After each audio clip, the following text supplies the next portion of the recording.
Hey guys, it's Jesse and Jenny. In the wilderness.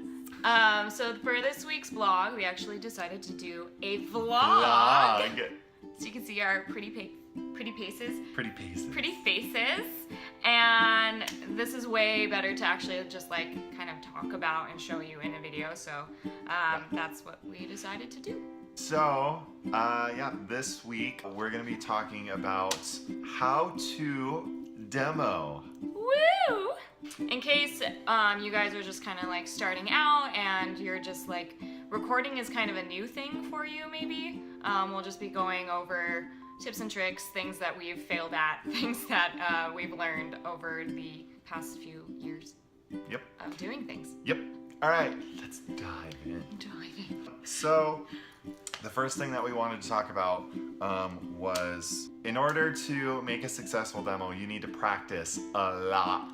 A lot. Like when you're sick of it, that's when you need to practice more. Yeah. The reason for that is because, especially if you're recording in a studio, time is money. Literally. And so, literally, time is money. So, because time is money, you want to get it done as quickly as possible to the best of your ability. So if you've practiced a ton, you're going to be able to nail that baby out in like 2 or 3 takes. Yeah, even with like other people, when we were doing our EP, we practiced with our other instrumentalists beforehand. Yeah. So that they were able to go in and kind of just like do it in a few takes. Yeah. And make sure when you practice, you are practicing with a click track, because it is nearly impossible to have a very clean and good recording if you're not using a click track. If you're using a click track for the first time on the day that you're recording, you're not going to be used to it, and it's going to throw you off, and you're going to get off time, and it's going to waste time. So just practice with a click track before you go into that recording. So all of those are mainly if you're recording in a studio. If you're doing home recording, we'll talk more about that in a bit. So the overall rule with creating a demo is really kind of fourfold. So the first is you have to know who you are as a band, who you are as an artist. Know exactly what persona you want to portray to the world, and that kind of goes along with your branding. Like what kind of sound do you want to have? But then also, what is your sound? What comes number 2? What is your sound that naturally flows from you? If you want to be a huge like hard rock star, but the sound that naturally flows from your writing is pretty country. That's really not going to work. So you have to listen to your inner voice and realize what your sound is. Part 3 is who you're pitching it to. Are you getting your feet in the water? Are you just like figuring it out and sending it to your friends or a producer or for yourself, I guess? I don't know. Just like, is it just purely a demo for yourself? A demo for yourself. Yes, it sounds great. I love it. But yeah, are you just pitching it to get feedback for your song? Or are you pitching it to some kind of industry professional? Are you pitching it for a label, for an A&R rep? Are you pitching it to a publisher? Yeah. Are you trying to get it sold somewhere? Yeah. Exactly. Yeah. Are you trying to get it sold? Because that drastically changes how you go about recording a demo and how you present it. Exactly. 4th is what song? You probably have a bunch of songs that are out there. Which song is going to be the best song to demo? We all know all your songs are your babies. All of our songs are our babies, and we hate choosing from our babies, but you have to. We do have our favorite babies. We do, yeah. But out of your favorite babies, which one stands above the rest? And that's the thing, like when you're demoing, you have to have the mentality of what are other people gonna think is the best. Who are you pitching to? What is your sound? What song accurately portrays who you are and what is going to be best for who you're sending it to. Exactly. Yeah. So once you have a song, once you know who you're pitching it to, there are kind of 3 routes that you can take with recording a demo. Yeah. So the first route is more of an acoustic sound. So that is just you and a guitar, or you and a piano, or, you know, for us, because we're both singing and we're both equal partners in the band, Yeah. it's us two and my guitar, or Yeah. us two and just piano. Us two and a ukulele. Yeah, us two and a ukulele. Like Yeah. us, very acoustic, broken down sound. Yeah. The second is kind of a smaller band sound. So just acoustic guitar, maybe electric, bass and drums. And Yeah. that's it. And one or two vocals. Yeah. And that's it. Very small. Exactly. The third is kind of the final production value kind of Yeah. band Big sound. band. Big you could band. have like You have multiple guitars. multiple tracks, Yeah. multiple sounds. or lots of Yeah. harmony tracks, stuff like that. So the pros and cons to each one, and you're like, well, how do I decide? I love Yeah. my song, but should I do acoustic? Should I do the Will full it band? will it sound better like What am I gonna this? do? The world. Let's break it down. Take a breath first. And we're gonna break it down. So the pros and cons of acoustic first. The pro, It's easy and cheap. it is very easy and very cheap because you're only recording 4 to 5 tracks total. And not a lot. It's not a lot, no. And so it's very quick, it's very easy, Yeah. just bing bang boom, done, done. Something that you could possibly do yourself at a home studio. Exactly. Yeah. So that's another thing is it's cheap. Even if Yeah. if you record within your home studio and you already have the equipment, it's free. If you record within a studio, it's significantly cheaper than a huge band because it's Yeah. significantly less time. And a big pro to that as well is it's not this fleshed out version of the song, and so It's the bare bones. It's the bare bones. And so if you're sending it to a producer, or if you're sending it to, you know, even A&R or whatever Yeah.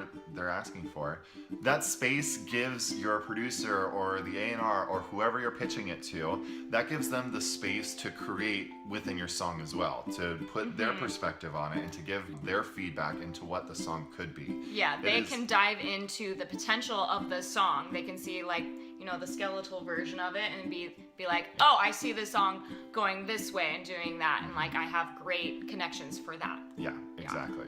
So a big con to that is kind of along those lines. Yeah. It's not finished. Because there's so much potential, it's not finished. Unless that song specifically is a very broken down song and it's meant to be only piano or, you know, only one voice with guitar and that's it. Most of the time though, those songs are not going to be fully finished. Yeah. And so if you're sending it to a record label or if you're sending it to a high-end club or something, they're gonna hear it and be like, it's not finished, they're not ready to go. Yeah, exactly. So you have to consider that. It's all part of who you're pitching to And who you are. and who you are. Second, a small band. Yes. A pro to that is it's more complete than Obviously, the acoustic yeah. version. It fleshes out the sound a little bit more. It gives the audience, whoever that is, whether it's producer, A&R, an actual audience, whatever, Yeah. gives them more of the picture of what you're trying to paint. But then also on the flip side is it's not the full picture. Like with the acoustic version, there's room for improvement, and there's room for creativity, Imagination. exactly, and potential. Yeah. There's not as much room as acoustic, but there is still room. But if you're presenting it like it's a finished piece of work, it's not going to sound that way. Yeah, it could also be seen as just kind of a lazy production way of just like, well, you tried, and this is kind of where you're going, but it doesn't sound like you really worked on it. This isn't radio worthy yet. Yeah. A lot of music professionals, they're gonna look at it and they're not gonna see you as an artist and be like, oh, this has so much potential. Necessarily. Some people might be like that. Yeah. Most people are gonna look at it and be like, can this sell? Yeah. And if it's a demo that's not supposed to sell, it's supposed to be a true demo, that's okay. It Yeah. doesn't have to.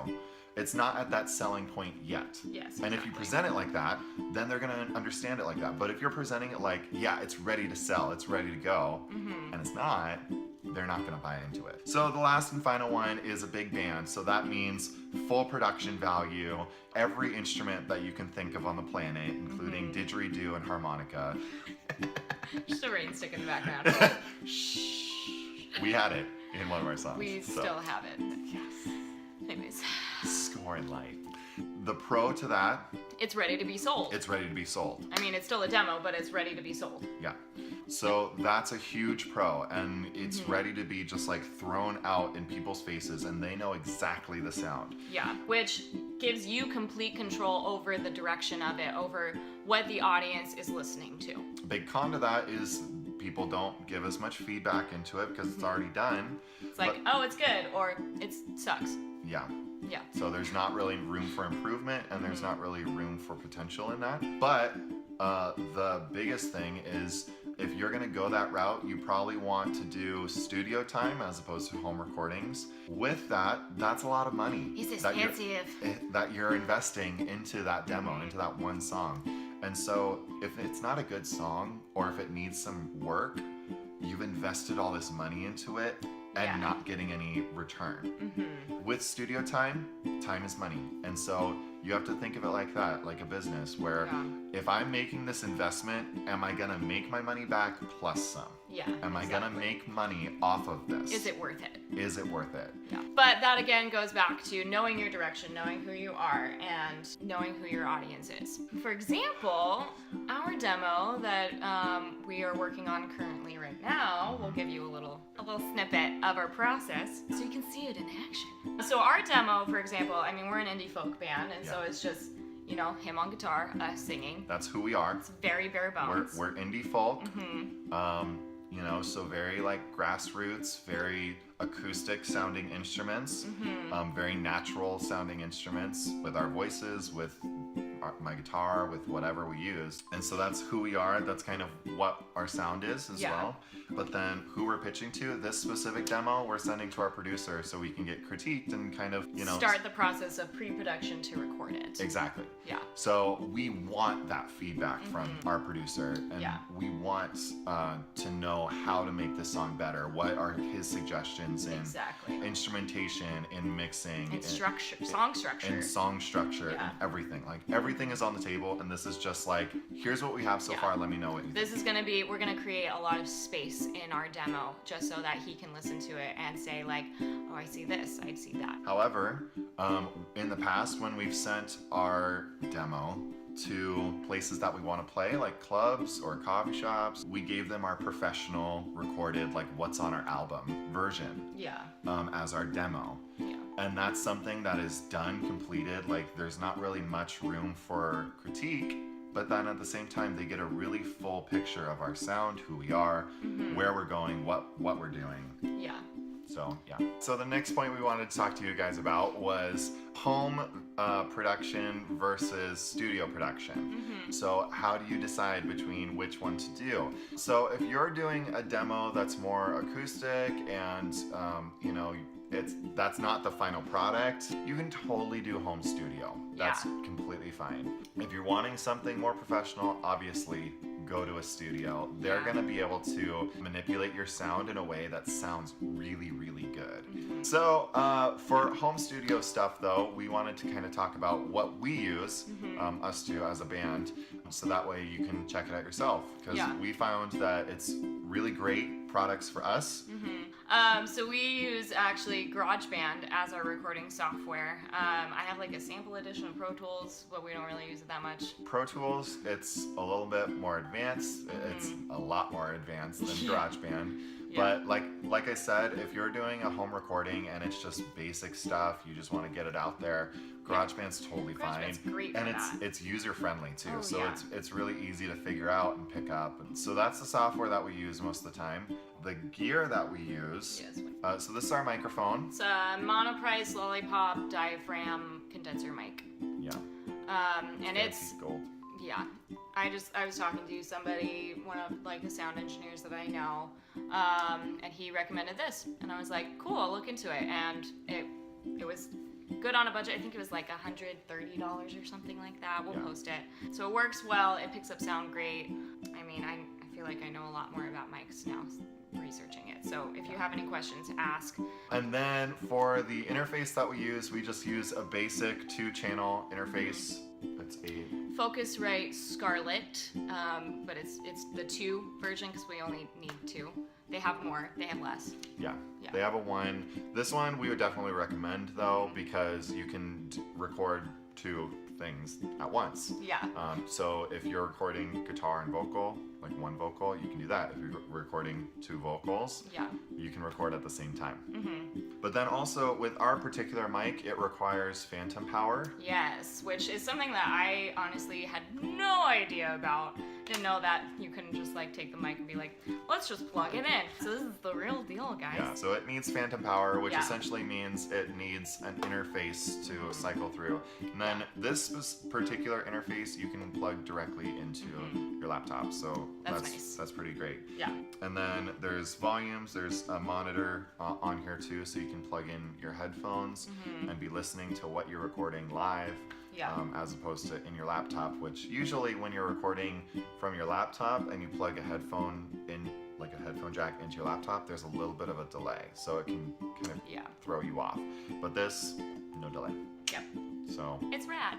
and if you're interested in picking these up, we've included a link below this video, so you can feel free to check those out. Yep. So that's basically all we use. We just use that interface, that mic. I use that mic for my guitar, my acoustic guitar that doesn't have, I mean, if most of the time when you're recording acoustic, you want a mic anyway, so it has that resonating sound.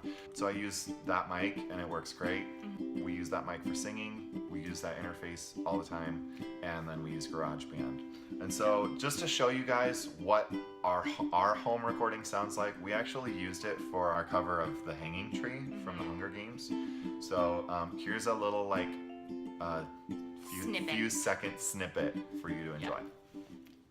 Are you coming to the tree where I told you to run so we'd both be free? Strange things did happen here, no stranger would it be if we met at midnight in the hanging tree. Yeah. No, that sounds good for like a home recording. Yeah, exactly. It's perfectly fine for a home recording. And, you know, for us, because we're an indie folk band, we actually used it as our professional recording Yeah, too. exactly. So you can kind of get away with that if your sound is more broken down for a particular A little song. more raw. Yeah, that was also our music video for it as well. Yeah. It sounds like it's like professionally done in a studio, but it's not. It's done like in our living room. It was free too, because we just used the equipment that we showed you before. Exactly. As we said before, when you're practicing, make sure you practice with a click track. That goes for recording too. Make sure you record with a click track. Yeah. Otherwise, your sound's gonna be off. Your timing's gonna be off. Everything's just gonna sound off. If it's not just you on acoustic playing at the same time, your other band members are gonna be off because they're not gonna know if you recorded previously and you have drums then coming in after that. It's gonna be like all thrown off and not on time. The next point we want to go over is doing multi-track versus live tracking. And so what that means is if we're recording, doing it either all at once where he's playing and we're both singing at the same time, or live. doing it Like one track for guitar and only doing guitar and nothing else. Yeah. And then doing another recording time where it's just the one track for my vocal, and then another recording time for her vocal. Yeah. You really just want to maybe try out the live version first, see how it sounds, but then, you know, if it doesn't sound great or if it doesn't sound professional, then do the individual tracks. Yeah. There's no shame in doing the individual tracks. So many artists, professional, big-time artists are doing the individual tracks, so don't feel ashamed because you can't do it live just on a whim. We're not all the Foo Fighters, okay? We're in the wilderness. That's it. Can't be the Foo Fighters too. But you know, even people who record live albums with like an audience singing along and all that stuff, they go back after the live show and they re-record tracks. So they'll re-record vocals, they'll re-record guitar parts, they even re-record basically the entire thing after the live show. Yeah. I know, I just burst your bubble there. What? What? My whole life is a lie. If you're in a studio and you don't have a lot of time to spend in the studio, then, you know, maybe try just once through to see how you guys do and maybe like adjust a few things. But if it's just a hot mess, just do individual tracks. Yeah. That's our recommendation. Yep. All right, now to get into the nitty-gritty of actually recording it. Yeah. So, So- we want to make sure that there is no disruptions. Yeah. So make sure that when you're recording as well, that you minimize all other sounds in the area that you're recording. So, for instance, like loose jewelry.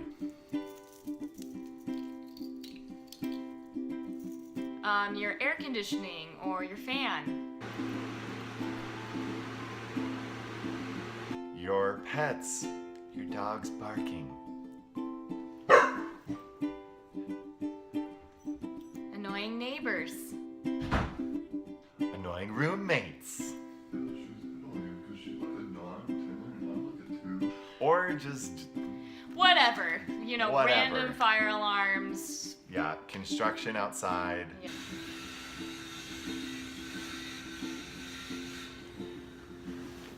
Stuff like that. Yeah. So just be aware that you need complete silence for your recordings. Your mic will pick up everything. So before you start, just take a second and listen. Yeah. On that, you want to be prepared, obviously. Yep. So that includes warming up your voice, making sure your guitar is in tune. Making sure you have new strings on your guitar. Have all the gear that you need. Yeah, including like a pop screen for your mic, making sure the mic is in the right place, making sure that it's not too low, not too high, not too far away, not too close up, stuff like that. Exactly. Making sure you're in the right posture In the right posture. for whatever you're doing. So for instance, when I'm playing guitar, I like to sit on a stool. That's the best posture for me to play the best that I can. However, when I sing, I like to stand up, and that's the best posture for me to perform. Yeah. And listen back to it afterward and see what Always. it sounds like. Always be listening back. So let's get into mixing. Mixing. So with mixing, the key is moderation. You know, if you don't want too many sound effects, but you do want a little bit of effects. Essentially with mixing, it's to enhance your performance. And so you want it to get to the point where you would want to listen to it. Right. So if you listen back on your raw tracks and you mix it and you listen back to it and you're like, it sounds like it needs something, or it's not quite the level where it should be, then that's the truth. It's not the level that it should be. It does need something. Yeah. And so just be thinking, maybe, ask for help with that. Bad mixing can ruin your track real easily. If your track is poorly mixed, people will not even listen to it because they won't view you as a professional. And so with that, if you're doing a home recording, make sure that you kind of explore and experiment with your equipment and with your software before you record. So that way, while you're recording and even when you're editing, you know exactly what to do, you know exactly what sounds you want, but then how to get that sound and how to go in that direction. All right, so about different effects that you can have in your software. I'll cover the basic effects that are just kind of essential to any kind of recording. So reverb and delay or echo, those can be your greatest asset or your greatest downfall. So like we said before, all in moderation. If you have too much echo, unless that's the sound that you're going for is super echoey in like a huge room, it's not gonna sound good and it's gonna sound amateur. Same with reverb. If the sound you're going for is like a humongous like concert hall kind of sound, then go for it. Otherwise, you don't want that much reverb. You want to do it in moderation. Essentially, just be listening back on it constantly, and if it sounds off, then it's off. So just adjust it just slightly any which way until you're like, ooh, that's where it is. That sounds good. Exactly. Just kind of allow your intuition to kick in those moments. Kind of the same with doubling tracks too. Yeah. Like I've made a lot of mistakes with my last band about doubling tracks where it was just like, you just hit duplicate and it's super easy, and then you just have another track and it's louder. Yeah, it's louder and that makes the sound fuller and stuff. It doesn't. But Anytime you're doubling tracks, first off, you want to just like sing over it and do it again.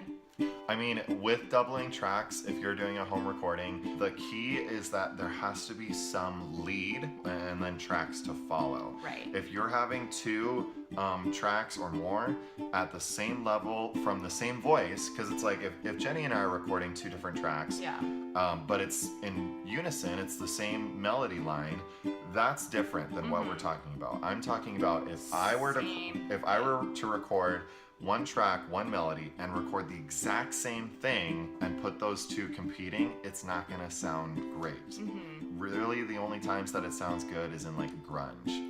Pretty much any other genre that I can think of off the top of my head, those 2 competing against each other are not gonna sound good. So you just wanna take your best track, put that forward, and then bring the other track down quite a bit, so that way you can't hear it when the lead track is going. But it creates that full sound that you're creates the going fullness. for. Yeah, the illusion of it. Yeah, the illusion of the fullness. Same with harmonies. So again, we just want to reiterate the most important thing with mixing is just to make it sound good. Yeah. Make it something that you want to actually enjoy listening to. Yeah, and something that you crave as well. If you finish listening to it and you're like, oh man, I want to listen to it again. That was so good. That's perfect. That's like where you want to be. Like you may have some like nitpicky stuff that you want to do, which is totally fine. Yeah. But if you're at that point where you're like, oh yes, I love it, that's where you want to be.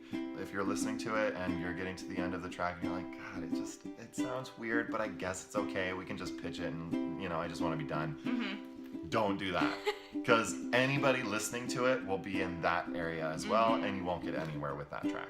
All right. So the last thing we want to talk about, this doesn't apply to you if you're just kind of like us. We're sending it to our producer, and it's just going to be like, here you go. Yeah. This is going to be anybody who's sending it to like a radio station or a publisher or industry professional, A&R rep, something like that. Or a place you want to play at. Yeah. Like a club or something. Yeah, something super professional.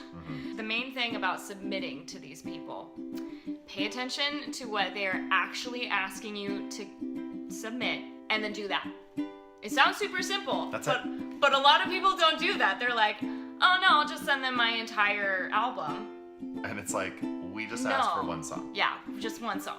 Or it's like, we're looking for funky jazz beat or something. And it's like, you send them your heavy metal song, and you're like, it has a hint of jazz in it. No. It's like, no, that's not what we were asking for. Yeah. Or it's like, we're only looking for male vocals only. And we send them us, where I'm a lead on the song, but I'm still here. Like, Jenny's still singing like harmony or something on it. Yeah, and they're like, Nope. no. They want male vocals Yeah. only. If they want a lyric sheet or chords or a bio, Be sure to include be that. sure to include that. And you know, pictures. before you even start sending these off, like, these are things that you guys should just have in general. Have So, on hand. Have on hand. So if you don't have a bio, write a bio. Like, have Yeah. it edited by other people and get feedback from those other people. If you don't have pictures, find a photographer and get pictures. That's super easy to do. It's very easy to Yeah. do. If you don't write emails very well, and you're just like not professional in your emails, Yeah. have somebody write them for you. Or have somebody edit them. Yeah, write them Yeah. up just to get the ideas down, and then have someone edit for you. A lot of times, if you're not following just basic guidelines, people are not even going to give you a chance, and they're Yeah. going to throw your email out or letter or whatever you're sending. Yeah. Just be like, nope, next guy. Exactly. Like, they want somebody professional who has their stuff put together. So make sure that you have all of your contact info available. Name, email, phone number, whatever. Website, stuff like that. It's just super simple, but just make sure you do it. As well as like file type and size. Yeah. They can get really anal about that. Yeah, I mean, most of the time, industry professionals want a link to the song. Yes. They don't want a file attached in the email, because they get so many songs throughout the day that their email will be filled up in an instant. So Oh yeah, absolutely. we've heard before that if they even see that a document is attached, they'll just delete it without even listening. Yeah. They don't care. Exactly. They get that many submissions that they just want a link, so they can listen to it and decide. Yeah. So a link is very clean, and make sure it's a link directly to the song you want them to hear. Don't make it to your actual page hoping that they'll see other songs and want to listen. Send it to the actual song.